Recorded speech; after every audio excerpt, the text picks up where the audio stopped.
It's been more than 6 years now since the deadliest school shooting in American history at Marjorie Stoneman Douglas High School in Florida. 17-year-old Joaquin Oliver was one of the people killed on that day. And his parents are now carrying on his legacy, making it their life's work to call for nationwide action on gun violence. Joaquin's father, Manuel Oliver, joining us now to talk about one of the ways in which they are addressing this, and this is through art. You have a performance this weekend at the United Solo Festival at Theater Row to tell your family story. Thank you for being with us. So this story is about the way that your family emigrated here from Venezuela. Joaquin coming here for a safer life. Talk to us about this show and what you want our viewers to know about it. Well, mainly that. We are one of those families that we're looking for a better future for our kids, safer and better future. For that reason, we came here. We moved to Florida, looking for the American dream, and it turned into the American nightmare, actually. We lost our son in a shooting. That is a very American thing. So now we just fight against gun violence, and I had no idea this will be our destiny here in this country. Yeah, it also talks about the personal relationship, the close relationship you had with Joaquin. Tell us a little bit about Joaquin and what you miss most about your son. Well, and I think that's another important side of the show. Like, I don't want people to remember Joaquin for those last minutes of his life. This is a person that had 17 wonderful years. Yeah. So we bring those 17 wonderful years on stage, and they can see how funny, how cool, how athletic, how such a loved person my son still is. And that makes a huge difference to the audience and, of course, to ourselves. And you have been taking this show into several cities. It's not just New York, so I'm curious what the response has been like seeing all these different places and bringing it there. There's always support. You know, we belong to a universe of gun violence prevention, which is huge. There's a lot of Americans that really want to stop this from happening. But this is the first time that we're in a festival. And that makes it possible to mix the play with other plays unrelated to gun violence. So now the audience is more theatrical audience. And I really appreciate that, because they don't need to, they will start fighting with us after they watch the show.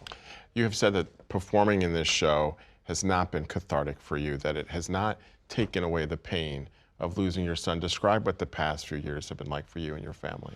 Like hell. And the play, it only brings back all those moments. But you know what? This is not about me or Patricia. I know exactly how my son was shot 4 times with an AR-15. The suffering, the fear, those last moments. Knowing that, it's almost irrelevant how I feel. So this is not in any way to make us feel better. This is to make others step on and do something, because no one needs to lose a son to do what I'm doing or what Patricia is doing. Even though it is so terrible for you reliving those moments over and over again, you try to mix in, you know, some comedic moments, some theatrical moments, trying to make it more approachable to people. Talk to us about why you decided to do it that way. Well, number one, because it's the truth. That's the story behind me and my son. We had a very funny, incredible, happy life. Those 17 years, I will never change them for anything. No one's going to take that away from me. So I think it's fair to share that. I think Joaquin deserves that, and not only be remembered as a victim. Joaquin is now remembered as an activist. Yeah. And I love that. You've made this your life work now, fighting against gun violence. You've started the organization Change the Ref.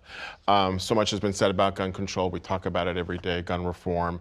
How frustrating has this been for you when you run into those obstacles where you have lawmakers that still don't want to enact any kind of change? Very frustrated, and maybe that's the reason why we're bringing these to another format. I could spend hours speaking in DC, and people will pay attention or not. In this case, I can speak for an hour, and everyone is paying total attention, 100% of their attention. So you're bringing a rally, or you're bringing a statement to an audience that is just waiting to hear what I need to say. That's what's so magic from theater. In our final moments here, any message that you have to our viewers, those watching today? I just want people to come and see the show. You will enjoy it. You will. I can promise you, you're going to laugh a lot. You're going to cry. You're going to feel bad for us as a family, but you're going to end up feeling empowered. You can be part of a solution without going through all this pain. Manuel, thank you so much for your time, and there's the information there for more on the play. Again, today and tomorrow, it continues at the United Solo Theater Festival, unitedsolo.org. Manuel, thank you. Thank you. Thank you.